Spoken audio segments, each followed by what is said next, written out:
concept of ideal simple pendulum, practical simple pendulum, and we also see the expression for simple pendulum. Motion of simple pendulum is a linear simple harmonic motion. Motion of simple pendulum is a linear simple harmonic motion.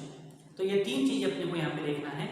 सबसे पहले अपन देखेंगे what exactly mean by ideal simple pendulum, then practical simple pendulum, and then we are going to see motion of simple pendulum is a linear simple harmonic motion, or just we can say that simple harmonic motion. So first we see what exactly mean by ideal simple pendulum.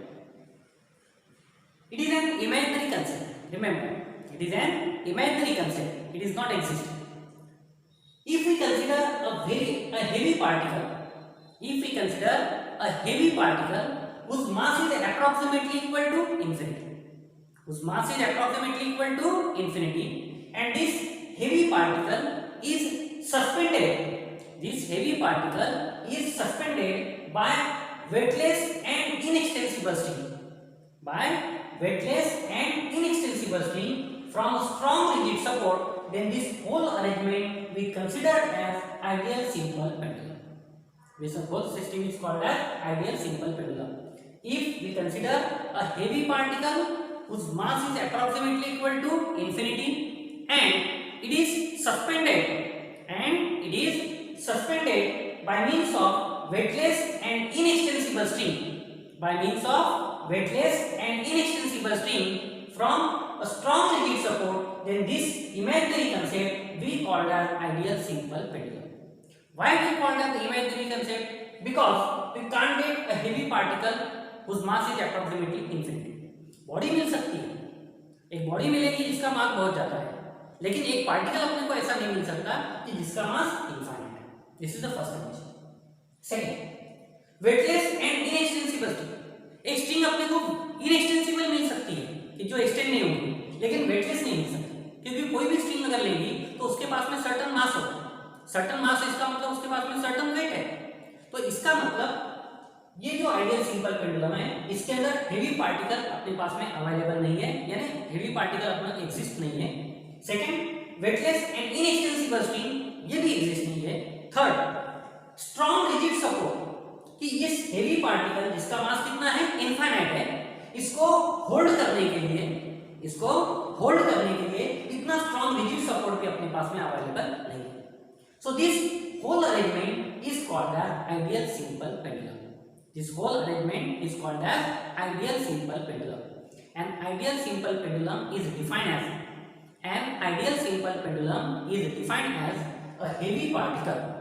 An ideal simple pendulum is defined as a heavy particle which is suspended by weightless and inextensible string from a strong rigid support. So this ideal simple pendulum cannot exist in the nature.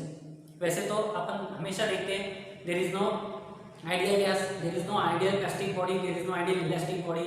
उसी प्रकार से ideal simple pendulum ये भी nature के अंदर exist नहीं हो सकता.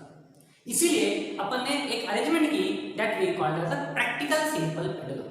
What will that arrangement? Instead of this heavy particle,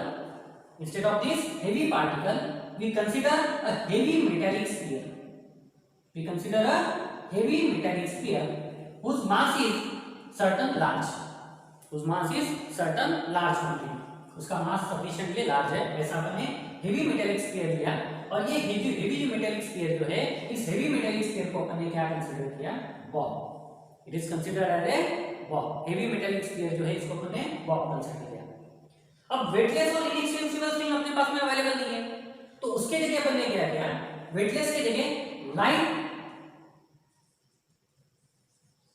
and inextensible string, यानी एक ऐसी स्ट्रिंग ली अपन ने कि जिसका वेट कैसा है, लाइट है, बहुत ही कम वेट है इसका. ऐसी लाइट वेट की अपन ने एक स्ट्रिंग ली.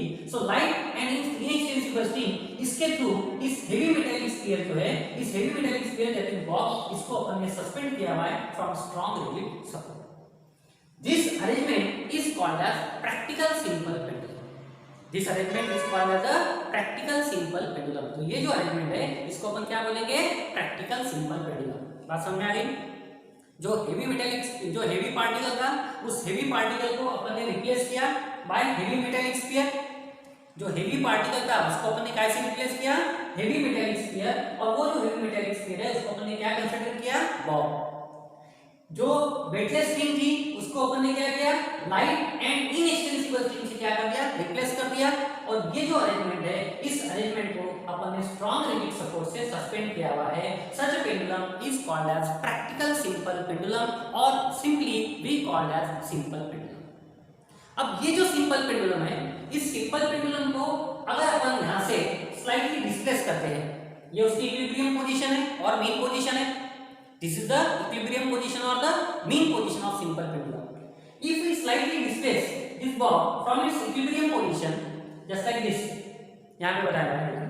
तो ये जो बॉब है इसको अगर अपन इक्विलिब्रियम पोजीशन या मीन पोजीशन से स्लाइटली डिस्प्लेस करते हैं और यहाँ से अगर अपन रिलीज करेंगे तो ये इस तरीके से यहाँ पे क्या करेगा, मोशन परफॉर्म करेगा।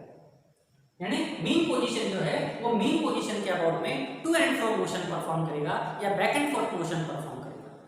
तो वो जो मीन पोजीशन के अबाउट में टू एंड फ्रो मोशन को परफॉर्म कर रहा है या बैक एंड फोर्थ मोशन को परफॉर्म कर रहा है, such motion we want to show is a simple harmonic motion. तो ये जो बॉब है ये जब यहाँ पे मीन पोजीशन के अबाउट में to and fro motion perform कर रहा है, back and forth motion perform कर रहा है, तो उस मोशन की वो जो मोशन है सिंपल पेंडुलम की, उसको अपने को सिंपल हार्मोनिक मोशन है ये अपने को शो करना है। ठीक है। अब सिंपल हार्मोनिक मोशन कब होती है, किसी भी बॉडी का एक्सेलरेशन, किसी भी बॉडी का एक्सेलरेशन उस बॉडी के डिस्प्लेसमेंट से डायरेक्टली प्रोपोर्शनल है। किसी भी बॉडी का एक्सेलरेशन, लीनियर एक्सेलरेशन, अगर उस बॉडी के लीनियर डिस्प्लेसमेंट से डायरेक्टली प्रोपोर्शनल है और दोनों की डायरेक्शन अपोजिट है। दोनों की डायरेक्शन कैसी है, अपोजिट। बॉडी का एक्सेलरेशन और बॉडी का displacement both are opposite in direction, both are opposite in direction and both are directly proportional to each other. and displacement ज्यादा तो acceleration ज्यादा, displacement कम तो acceleration कम, लेकिन डायरेक्शन कैसी रहेगी, अपोजिट रहेगी। ये कंडीशन अगर सेटिस्फाई होती है या ये कंडीशन अगर फॉर्म होती है तो उस वक्त उस बॉडी की जो मोशन है उसको अपन बोलेंगे सिंपल हार्मोनिक मोशन। उस मोशन को अपन क्या बोलेंगे, सिंपल हार्मोनिक मोशन। कंसेप्ट ख्याल में आ गया। किसी भी बॉडी का एक्सेलरेशन, जब वो बॉडी मोशन परफॉर्म कर रही है या to and fro motion perform कर रही है, तो ऐसे सिचुएशन में उस बॉडी का एक्सेलरेशन उस बॉडी के डिस्प्लेसमेंट से डायरेक्टली प्रोपोर्शनल होना चाहिए और दोनों की जो डायरेक्शन है, एक्सेलरेशन और डिस्प्लेसमेंट, ये दोनों की जो डायरेक्शन है वो अपोजिट डायरेक्शन होना चाहिए। इस तरीके से कंडीशन अगर सेटिस्फाई होती है तो उस बॉडी की जो मोशन है उसको अपन बोलेंगे सिंपल हार्मोनिक मोशन। इसको क्या बोलेंगे अपन, सिंपल हार्मोनिक मोशन। ओके। अब अपन अपना डेरिवेशन करके पढ़ते हैं। ठीक है, देखिए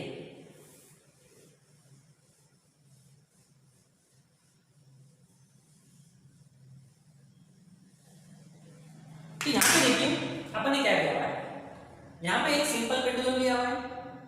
ये जो सिंपल पेंडुलम है यानी हेवी मेटालिक स्फीयर है, इसका मास कितना है, स्मॉल एम। स्मॉल एम क्या है, मास। ठीक है, स्मॉल एल क्या है, length of the string. Small L क्या है, length of the string. Length of string या फिर अपन उसको लेंथ ऑफ सिंपल पेंडुलम बोल सकते हैं। ठीक है, थीटा यहां पे क्या है, एंगुलर डिस्प्लेसमेंट। थीटा यहां पे क्या है, एंगुलर डिस्प्लेसमेंट। टी यहां पे क्या है, स्ट्रिंग में प्रोड्यूस होने वाला tension. T is nothing but tension produced in the string। तो इस तरह, और यहाँ पे अगर आप देखेंगे तो ये उसकी मीन पोजीशन है और ये उसकी इक्विलिब्रियम पोजीशन है या एक्सट्रीम पोजीशन है। ठीक है ना, ये मीन पोजीशन और ये एक्सट्रीम पोजीशन, ये दोनों में का जो डिस्टेंस है वो कितना है, x है। So this is nothing but the linear displacement. This is nothing but the linear displacement of the simple pendulum, that is nothing but x। So x is nothing but the linear displacement. x is nothing but the linear displacement। तो इस तरीके से यहाँ पे अपन ने एक simple pendulum consider किया हुआ है। बराबर ध्यान दो, अपन ने एक सिंपल पेंडुलम कंसीडर किया जिसका मास कितना है, स्मॉल एम है, जिसकी लेंथ कितनी है, स्मॉल एल है। ठीक है, और ये जो सिंपल पेंडुलम है ये जब एक्सट्रीम पोजीशन पे है तो उस वक्त उसका एंगुलर डिस्प्लेसमेंट कितना हुआ है, theta, which is very very small. उसका एंगुलर डिस्प्लेसमेंट कितना है, theta, which is very small. Also at the same time जब उसका एंगुलर डिस्प्लेसमेंट थीटा है तो ऐसे सिचुएशन में उस बॉब का या सिंपल पेंडुलम का मीन पोजीशन से एक्सट्रीम पोजीशन तक के ये जो लीनियर डिस्प्लेसमेंट हुआ है, ये लीनियर डिस्प्लेसमेंट कितना है, x। तो ऐसे सिचुएशन में ये सिंपल पेंडुलम जब अपन यहां से रिलीज करेंगे, या ये जो बॉब है इसको अगर अपन यहां से रिलीज करते हैं, इसको अपन यहां से रिलीज करते हैं, तो उसकी मोशन ये सिंपल हार्मोनिक मोशन है, ये मुझे क्या करना है यहाँ पे शो करना है।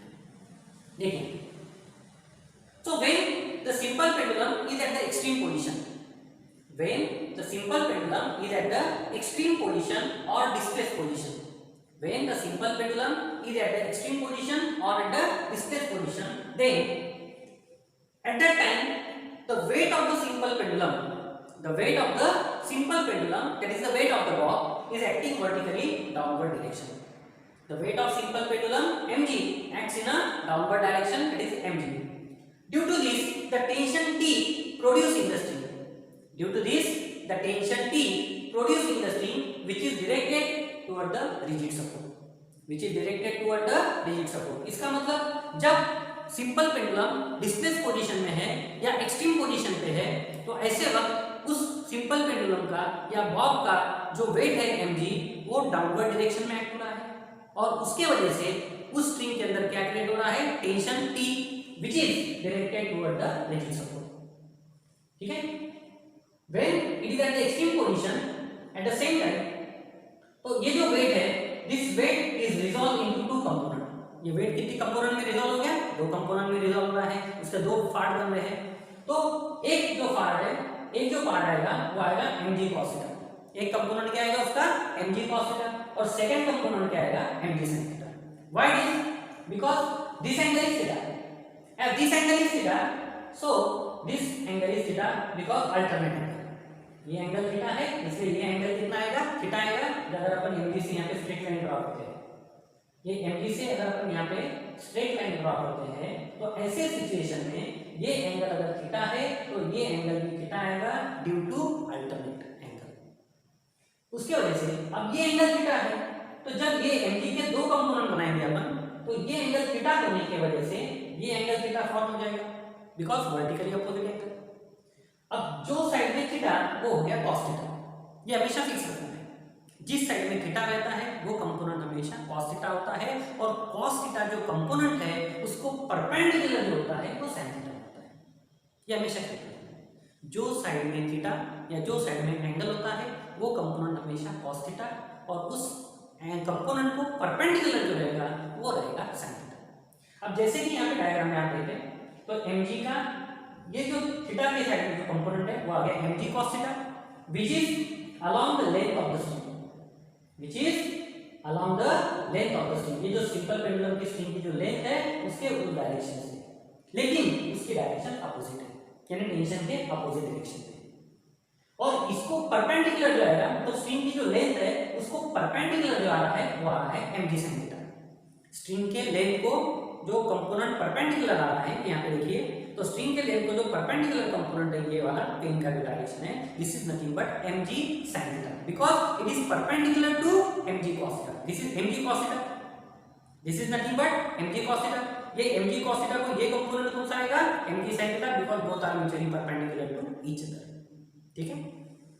सो this angle theta is due to alternate angle and this angle theta due to vertically opposite angle। और जब ये बॉब एक्सट्रीम पोजीशन पे है या सिंपल पेंडुलम एक्सट्रीम पोजीशन पे है, उस वक्त mg दो कंपोनेंट पे वहां पे क्या हो रहा है, रिजॉल्व हो रहा है या सेपरेट हो रहा है, और उसके वजह से यहाँ पे दो कंपोनेंट फॉर्म हो गए हैं। One is nothing but mg cos theta, second is nothing but mg sin theta. So number 1 mg cos theta and number 2 mg sin theta। Okay, अब अगर अपन यहाँ पे डायग्राम में देखते हैं, तो mg cos theta जो है वो स्ट्रिंग के अंदर प्रोड्यूस होने वाला जो टेंशन है उसके एग्जैक्टली अपोजिट डायरेक्शन में है। स्ट्रिंग के अंदर प्रोड्यूस होने वाला जो टेंशन है उसके एग्जैक्टली कहाँ पे है, अपोजिट डायरेक्शन में है। उसके वजह से mg cos theta जो है वो स्ट्रिंग में प्रोड्यूस होने वाला जो टेंशन है उसको क्या करेगा, कैंसिल करेगा। ठीक है, उसको बैलेंस करने का काम करेगा या उसको कैंसिल करने का काम करेगा। तो यहाँ पे अगर आप देखेंगे स्ट्रिंग के अंदर प्रोड्यूस होने वाला टेंशन जो रिजिड सपोर्ट की तरफ जा रहा है, और mg cos थीटा अगर आप देखेंगे तो mg cos थीटा ये डायरेक्शन में जा रहा है, तो ये दोनों की डायरेक्शन कैसी है, अपोजिट है, और अपोजिट होने की वजह से ये क्या कर रहे हैं, बैलेंस कर रहे हैं। लेकिन mg sin थीटा अगर देखेंगे आप, तो mg sin थीटा जो है वो ये डायरेक्शन में जा रहा है, that is toward the mean position और towards the equilibrium position. mg sin theta is directed towards the mean position और इक्विलिब्रियम पोजीशन। इसको बैलेंस करने के लिए ये साइड में कोई फोर्स है क्या, नहीं, तो ये सिंगल फोर्स है। तो ये जो सिंगल फोर्स है यानी यूनिडायरेक्शनल फोर्स है, तो यूनिडायरेक्शनल फोर्स की प्रॉपर्टी होती है कि बॉडी को मोशन देना। तो ये जो mg sin थीटा है ये मीन पोजीशन की तरफ एक्ट हो रहा है, ये जो बॉब है इसको मीन पोजीशन की तरफ लाने की क्या करेगा, कोशिश करेगा। ये जो बॉब है इसको मीन पोजीशन की तरफ लाने की कोशिश करेगा, कौन, mg sin theta. So mg sin theta provides the necessary restoring force. mg sin theta provides the necessary restoring force or acts as a restoring force on the bob and tries to bring the bob towards the mean position. उस Bob को mean position की तरफ लाने का काम कौन कर रहा है, mg sin theta कर रहा है। उस बॉब को मीन पोजीशन की तरफ लाने का काम कौन कर रहा है, mg sin theta कर रहा है। And this force is act as a restoring force because it restores the original position of simple pendulum. Because it restores the original position of simple pendulum. Okay. But as soon as the bob come to the mean position, it is in motion with the maximum speed at this point, and due to it overshoots.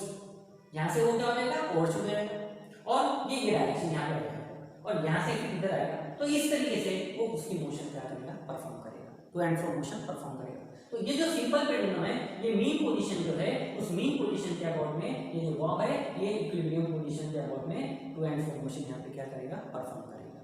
ठीक है, theta already अपन ने पहले कैसा लिया हुआ है, बहुत small लिया हुआ है। अब यहाँ पे अगर आप देखेंगे तो रिस्टोरिंग फोर्स है F। So restoring force F it is equal to minus mg sin theta.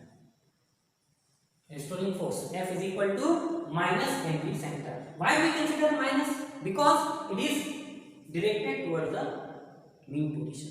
ये बॉडी को कहाँ पे लाने की काम कर रहा है, मीन पोजीशन की तरफ लाने का काम कर रहा है, वो आपको मीन पोजीशन की तरफ लाने का काम कर रहा है, यानी एंगुलर डिस्प्लेसमेंट को अपोज कर रहा है। एंगुलर डिस्प्लेसमेंट ये डायरेक्शन में बढ़ेगा और mg sin थीटा ये डायरेक्शन में बढ़ेगा।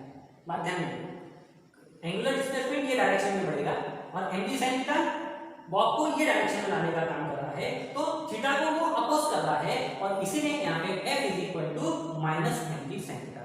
So this negative sign indicates that the restoring force opposes the angular displacement. The restoring force opposes the angular displacement of ball. So F is equal to minus mg sin theta. As we already said that as theta is small,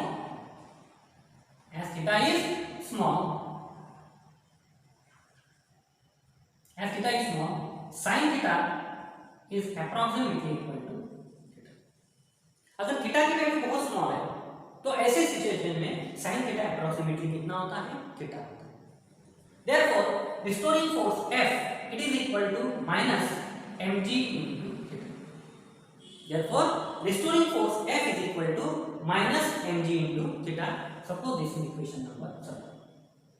mg minus mg theta. अब यहाँ पे अगर आप diagram में देखेंगे तो x जो है वो लीनियर डिस्प्लेसमेंट है, मतलब बॉब जो है वो यहाँ पे मोशन परफॉर्म कर रहा है, लेकिन थीटा स्मॉल होने की वजह से ये जो बॉब का डिस्प्लेसमेंट हुआ ये अप्रोक्सीमेटली लीनियर डिस्प्लेसमेंट हुआ। कैसा हुआ, लीनियर डिस्प्लेसमेंट। यहाँ पे ख्याल नहीं, अगर ये जो सिंपल पेंडुलम है इसका एंगुलर डिस्प्लेसमेंट अगर ज्यादा होगा तो ये इस तरीके से आएगा, लेकिन इसका लीनियर डिस्प्लेसमेंट अगर अपन कंसीडर करते हैं तो जस्ट लाइक दिस। तो उसका लीनियर डिस्प्लेसमेंट यहाँ पे बॉब का जो डिस्प्लेसमेंट हो रहा है बॉटम पोजीशन में, मीन पोजीशन और एक्सट्रीम पोजीशन में, वो अप्रोक्सीमेटली कैसा है, स्ट्रेट लाइन है, और स्ट्रेट लाइन होने की वजह से यहाँ पे हम उसको लीनियर डिस्प्लेसमेंट कंसीडर कर रहे हैं x। तो यहाँ पे राइट एंगल ट्रायंगल फॉर्म होगा, देखिए ये राइट एंगल ट्रायंगल फॉर्म। अब राइट एंगल ट्रायंगल में जो यहाँ पे अगर आप कंसीडर करेंगे तो थीटा इज इक्वल टू क्या आएगा, x अपॉन क्या, अपोजिट अपॉन कैपिटल S। ठीक है। So theta is equal to, अब यहाँ पे ये जो है स्ट्रिंग की लेंथ है, तो यहाँ पे theta is equal to x upon l, क्योंकि स्ट्रिंग की लेंथ चेंज होने वाली नहीं है, वो फिक्स है। So theta is equal to x upon l. तो f theta is equal to x upon l, so f is equal to क्या आएगा, minus m g into x upon L.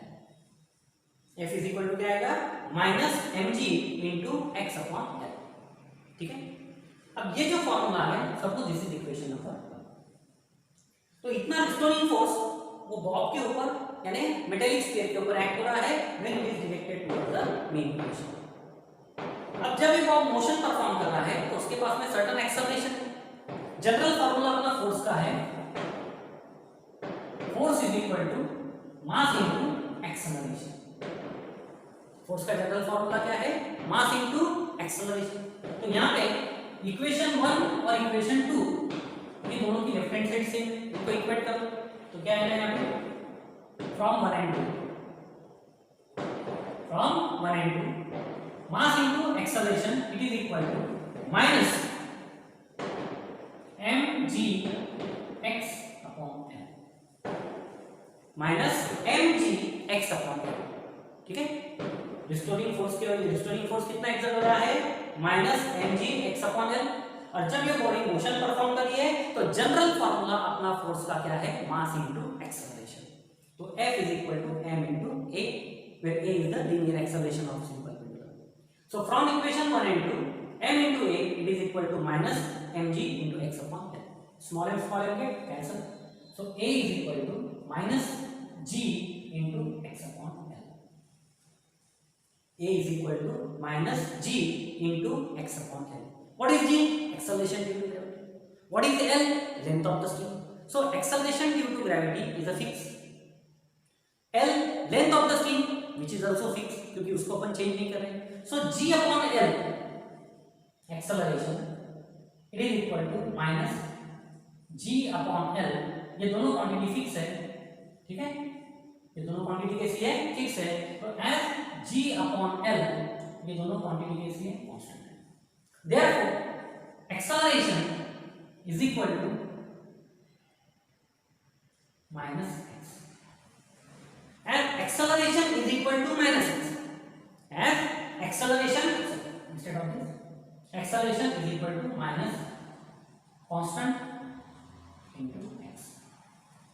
ये g upon l कांस्टेंट है तो यहाँ पे acceleration is equal to minus constant into x।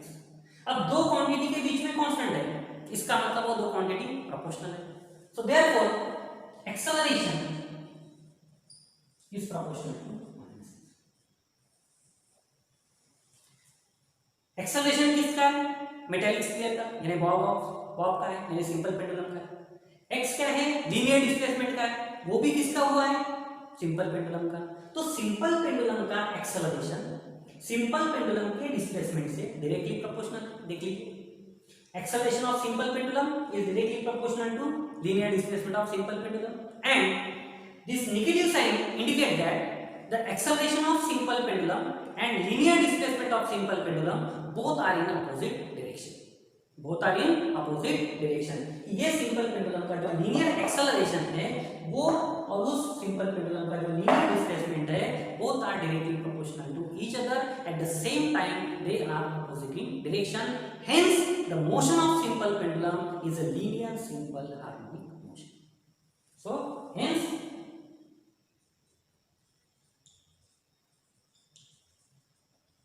Motion is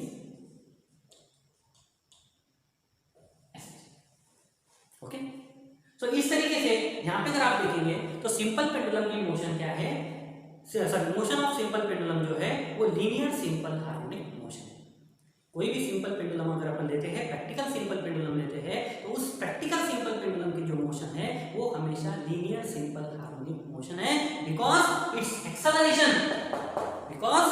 acceleration is always directly proportional to its displacement and both are in opposite direction। this is due to negative sign। so this is about the motion of simple pendulum in is SHM and ideal simple pendulum and practical simple pendulum। in next topic we see the period of simple pendulum, laws of simple pendulum and another concept। If you like this video, then please subscribe my channel. Thank you.